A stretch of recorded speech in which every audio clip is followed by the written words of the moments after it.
नमस्कार साथियों, आपका अपने YouTube चैनल पर बहुत बहुत स्वागत है। आज मैं भगवान शिव ने पार्वती की मगरमच्छ बनकर कैसे परीक्षा ली वो कहानी सुने।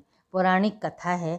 भगवान भोलेनाथ को इस समस्त सृष्टि का रचयिता माना जाता है। उनका आदि है ना ही अंत है। पौराणिक कथाओं के अनुसार भगवान शिव का विवाह पार्वती जी के साथ हुआ था। इस विवाह के लिए पार्वती जी को सैकड़ों वर्षों तक कठोर तपस्या भी करनी पड़ी थी। हिंदू धर्म में सोमवार के दिन का बेहद महत्व माना जाता है। सोमवार का दिन भगवान भोलेनाथ को समर्पित होता है। जो भी व्यक्ति सोमवार के दिन विधि विधान से शिव जी की पूजन और आराधना करता है, उसके समस्त जीवन के समस्त कष्ट दूर हो जाते हैं। इसके साथ ही जीवन में सुख एवं समृद्धि का वास होता है। भगवान भोलेनाथ को बेहद जल्दी प्रसन्न होने वाला देवता भी माना जाता है। भोलेनाथ का विवाह पार्वती जी के साथ हुआ था। इसके लिए पार्वती जी ने सैकड़ों वर्षों तक कठिन तप किया था। तप के बाद एक वक्त ऐसा भी आया था जब पार्वती जी को भगवान शिव की परीक्षा का सामना करना पड़ा था। आइए जानते हैं ये पौराणिक कथा। शिवजी जी ने ली इस तरह परीक्षा। पौराणिक कथाओं के अनुसार माता पार्वती ने भगवान शिव को अपने पति के रूप में पाने के लिए सैकड़ों वर्षों तक कठोर तप किया था। उनकी तपस्या को देखकर देवताओं ने शिवजी जी से देवी पार्वती की मनोकामना पूरी करने की प्रार्थना की थी। इसके बाद भोलेनाथ ने सप्त ऋषियों को पार्वती जी की परीक्षा लेने के लिए भेजा। इस परीक्षा के दौरान सप्त ऋषियों ने शिवजी जी के ढेरों अवगुणों को बताते हुए माता पार्वती से शिवजी से विवाह न करने को कहा, लेकिन पार्वती जी अपने निर्णय से टस से मस नहीं हुई।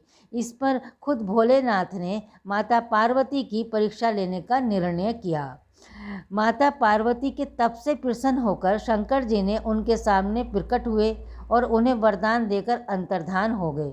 कुछ क्षणों बाद ही एक मगरमच्छ ने पास के नदी के किनारे एक लड़के को नदी में पकड़ लिया और लड़का मदद के लिए पुकारने लगा। बच्चे की आवाज़ सुनकर पार्वती नदी किनारे पहुंची और उनका मन द्रवित हो गया। इस बीच लड़के ने माता पार्वती को देखकर कहा कि हे मेरी माँ, ना मेरा माँ है, ना मेरे बाप है, ना कोई मित्र है। माता आप ही मेरी रक्षा करें। इस पर पार्वती जी ने मगरमच्छ से कहा, ग्राहक लड़के को छोड़ दे। इस पर मगरमच्छ ने कहा कि दिन के छठे पहर जो मुझे मिलता है उसे आहार बनाना मेरा नियम है। पार्वती जी की विनती करने पर मगरमच्छ ने लड़के को छोड़ने के बदले में पार्वती जी के तप से प्राप्त वरदान का पुण्य फल मांग लिया। इस पर पार्वती जी तैयार हो गई। मगरमच्छ ने बालक को छोड़ दिया और तेजस्वी बन गया। अपने तप का फल दान करने के बाद पार्वती जी ने बालक को बचा लिया। अपने तप का फल दान करने के बाद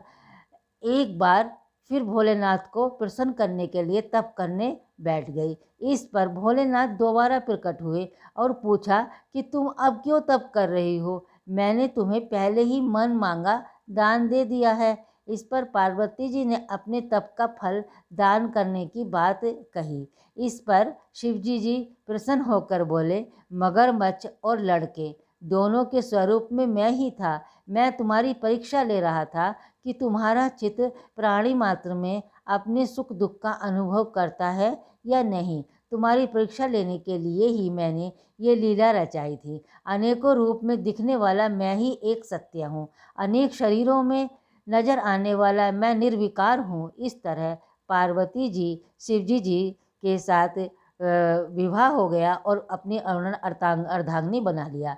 ये कहानी मान्यता और धार्मिक पौराणिक कथाओं के माध्यम से सुनाई गई है। इसी प्रकार की धार्मिक, पौराणिक, आध्यात्मिक, प्रेरणादायक, शिक्षाप्रद कहानी और लोक कथाएँ सुनने के लिए हमारे चैनल को सब्सक्राइब करें, वीडियो को लाइक और शेयर करें और पसंद आई हो तो कमेंट में ज़रूर बताएं। Thanks for watching my